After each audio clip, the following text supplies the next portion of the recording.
Hello everyone. Episode number 15 इस तरह से स्टार्ट होती है कि हेशा शो में यान जो यही कह रहा था कि जब दो लोग प्यार में होते हैं तो उनका दिल करता है कि ज़्यादा से ज़्यादा समय एक दूसरे के साथ बिताएं। और वाकई उसकी और आनरान की लाइफ में भी ऐसे ही होता था। ऑफिस के बाद वो लोग अपने अपने घर लौटने की बजाय हमेशा इकट्ठे ही टाइम बिताते थे। फिर एक दिन यान को आनरान की कॉल आती है जो उसे बताती है कि मैं तो मिड ऑटम फेस्टिवल के लिए अपने होम टाउन जा रही हूँ, कुछ पार्सल्स हैं वो उठाकर अपने घर रख लेना। उसके बाद हमें दिखाते हैं कि आनरान अपने घर पहुंच चुकी है। उसके मम्मी डैडी उसका स्वागत करते हैं क्योंकि वो बहुत दिनों बाद वापस लौटी थी। जबकि अब काम तो कोई था नहीं तो वो ज्यादातर समय यान के फ्लैट पर उसी के साथ ही बिताता था। वो आजकल थोड़ा सा परेशान भी दिख रहा था। वो बार बार यान से यही पूछता था कि अगर कोई लड़की आपको इग्नोर करे तो इसका क्या मतलब बनता है। वो उसे कहता है कि बाय हर किसी से हंस खेल के बात करती है सिवाय मेरे। आगे से यान कहता है तो तुम्हें क्या फर्क पड़ता है, तुम उसकी केयर करने लगे हो या फिर उसके लिए फॉल कर चुके हो। अब ये वो मोमेंट था कि हु को थोड़ा बहुत रियलाइज होने लगा था कि वाकई मुझे क्या फर्क पड़ता है।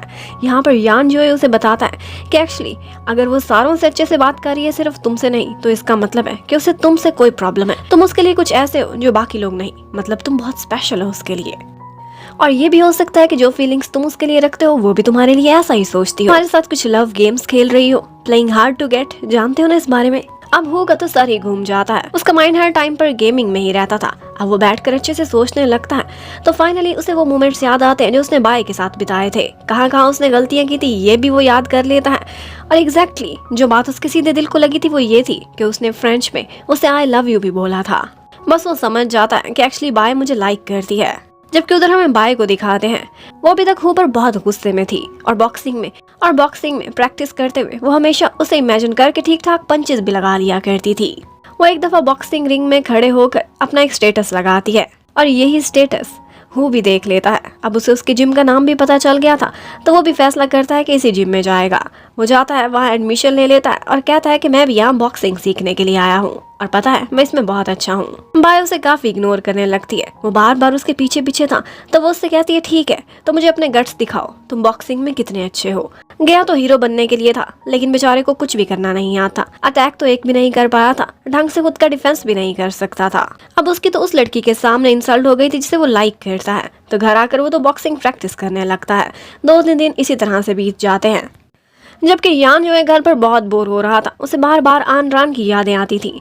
उसके जो पार्सल उसके घर पर पड़े हुए थे वो देखता है तो उसमें से एक उसकी मम्मी की तरफ से था। यहाँ पर उसे एड्रेस का पता चल जाता है कि उसका होम टाउन कहाँ है। वो फैसला करता है कि मैं अपनी गर्लफ्रेंड को सरप्राइज दूंगा। जबकि उधर हमें हु को दिखाते हैं 2-3 दिन अच्छे से प्रैक्टिस करने के बाद वो दोबारा जाता है बाय को इम्प्रेस करने के लिए। उससे कहता है कि चलो अब मैं तुम्हें रिंग में अपने जलवे दिखाता हूँ। इतने में किसी की टक्कर से बाय गिरने वाली थी कि वो उसे संभाल लेता है। अब वो लड़का बहुत बड़ा बॉक्सर था। वो यहाँ पर बाय से फ्लर्ट करने लगता है लेकिन अब की बार हु से बर्दाश्त नहीं हो पाता और वो दोनों एक दूसरे को चैलेंज दे बैठते हैं। बाय उसे बहुत रोकती है कि तुम बहुत मार खाओगे, तुम न्यू हो, लेकिन वो उसकी एक बात भी नहीं सुनता और बाय से फ्लर्ट करने वाले लड़के से वो ठीक ठाक जाकर मार खा के आता है। जबकि उधर हमें यान को दिखाते हैं। उसे अपने ऑफिस से कॉल आती है कि उसे साल का सबसे बड़ा प्रोजेक्ट मिला है डबिंग करने के लिए। ये उसके लिए गुड न्यूज थी। और हमारी हीरोइन आनरान वो तो ऊपर मजे से सो रही थी। यान उसे कॉल्स करता है वो उठाती ही नहीं है। इतने में यान को सीढ़ियों से नीचे एक ओल्ड मैन मिलते हैं। वो उनको बताता है कि यहाँ पर इसी बिल्डिंग में ही मेरी गर्लफ्रेंड रहती है, मैं उससे मिलने के लिए आया हूँ। अंकल की कमर में थोड़ा दर्द लग रहा था तो यान उनकी हेल्प करने की ऑफर करता है और उनका सामान उठाकर उन्हें सीढ़ियों के ऊपर लेकर जाने लगता है। अंकल को यान बहुत अच्छा लगा था। वो उसको ये कहते हैं मुझे नहीं लगता कि इस बिल्डिंग में कोई भी लड़की तुम्हारी एज की होगी। उसी टाइम पर आनरान उसकी मम्मी से बातें सुना रही थी कि उधर तुम हमेशा काम करती रहती हो और जब छुट्टियों पर आती हो तो सिर्फ सोती हो या खाती हो, पता नहीं ऐसे तुम्हें बॉयफ्रेंड कैसे मिलेगा। वो आगे से कहती है एक दिन आपको बहुत बड़ा सरप्राइज मिलेगा मम्मी कहती है मैं तो सालों से सरप्राइज के वेट में हूँ। और बस फिर सरप्राइज दरवाजे पे खड़ा था। यान भी देखकर हैरान रह जाता है कि वो अंकल उसी घर में जा रहे हैं जो कि आनरान का घर है। और जैसे ही दरवाजा खुलता है तो आनरान अपने क्यूट से बॉयफ्रेंड की स्माइल देखकर शॉक्ड रह जाती है।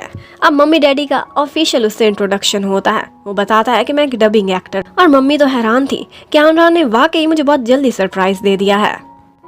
अब उससे मिलने के बाद वो आन से कहती है कि तुम मेरे साथ आओ, हमें कुकिंग की तैयारी करनी है। अब वो उससे पूछने लगती है कि इसकी एज मुझे तुमसे कम लगती है। वो बताती है कि 25 का है। तो मम्मी एकदम खुश भी हो जाती है और थोड़ी सी परेशान भी। इसके साथ साथ वो ये भी कहती है कि पेजन ने मुझसे भी कांटेक्ट किया था, लेकिन आनरान मना कर देती है कि यान जोए के सामने प्लीज उसका नाम मत लेना। इतने में यान आता है और आंटी से कहता है आप रोज कुकिंग करती होंगी, आज मुझे भी थोड़ी सी हेल्प कराने दें। आप यूं करें रेस्ट करें और सारी की सारी कुकिंग मुझ पर और आनरान पर छोड़ दें। अब मम्मी डैडी बैठे हुए उन दोनों को देख रहे थे। मम्मी खुश थी कि उनकी बेटी का बॉयफ्रेंड इतना हैंडसम है, लेकिन साथ में थोड़ी सी परेशान भी थी कि पता नहीं ये इतना मैच्योर है भी कि नहीं। इतने में आज डिनर के लिए आनरान के अंकल भी घर पर आ जाते हैं और वो देखते हैं कि आन आई हुई है और साथ में अपना बॉयफ्रेंड भी लाई है, तो वो भी ये देखकर बहुत खुश हो जाते हैं। खाना खाते हुए यान जो सबको बहुत अच्छे से टोस्ट करता है और बेस्ट विशेस भी देता है फेस्टिवल की। और अंकल तो हैरान रह जाते हैं, इतनी अच्छी कुकिंग उन्हें तो लगा था आंटी ने करी है, लेकिन जब पता चलता है कि यान जो ने की है तो वो सब हैरान रह जाते हैं। इसके साथ साथ यान जो उनसे बहुत सारी बातें करता है, जिससे साफ नजर आ रहा था कि वो इस रिलेशनशिप में बहुत सीरियस है। साथ साथ वो ये भी बताता है कि आनरान में कोई भी बैड हैबिट नहीं, सिवाय इसके कि ये खाना टाइम पर नहीं खाती, इसलिए मेरी कोशिश होती है कि हमेशा इसके खाने का ख्याल रखूं और अक्सर मैं तो खुद खाना बनाकर इसको खिलाता हूँ। अब मम्मी आनरान को साइड पर लेकर जाती है और उससे कहती है कि मैं इतने जान चुकी हूँ कि ये लड़का इस रिलेशनशिप में सीरियस है और काफी मेच्योर भी है, स्पेशली तुमसे तो ज्यादा ही है, लेकिन इसकी एज कम है, कोई इश्यू तो नहीं बनेगा कल को। और वो साथ में ये भी पूछती है कि क्या तुम इसकी मम्मी से मिल चुकी हो, उनका क्या कहना है। वो बताती है कि इसके पेरेंट मुझे अप्रूव कर चुकी हैं। अब मम्मी ये सुनकर काफी खुश हो जाती हैं। उन्हें लगा था कि मेरी बेटी बहुत लकी है और फाइनली इसकी लाइफ में लव आ चुका है, लेकिन वो ये भी साथ में कहती है कि अगर तुम्हारी लव लाइफ में या फिर तुम्हारे कैरियर में कभी भी कोई दिक्कत हो तो तुमने परेशान नहीं होना, हमारे घर के दरवाजे हमेशा तुम्हारे लिए खुले हैं। इतने में टीवी पर वही शो आने लगता है जिसमें यान जो भी गया हुआ था। वो लोग देखते हैं कि हमारा होने वाला दामाद तो एक सुपर हीरो है और टीवी शोज में भी आता है एज जज, तो वो बहुत खुश हो जाते हैं और आनरान उसकी तो खुशी देखने वाली थी।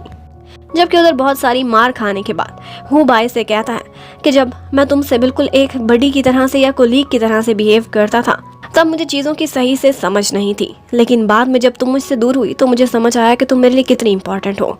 अब मैं तुम्हारा सिर्फ फ्रेंड या कोलीग नहीं रहना चाहता, मैं हमारे रिश्ते को अपग्रेड करना चाहता हूँ। ये सुनते ही बाई की आंखों में खुशी के आंसू आ जाते हैं और वो फौरन से उसकी गर्लफ्रेंड बनने के लिए यस कर देती है।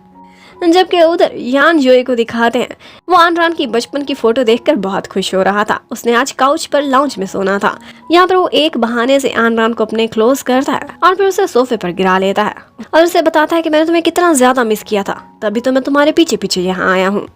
अब नेक्स्ट डे उन दोनों ने वापस चले जाना था। मम्मी डैडी उनको बहुत सारे गिफ्ट्स और खाने की चीजें देते हैं और गुड बाय कह देते हैं।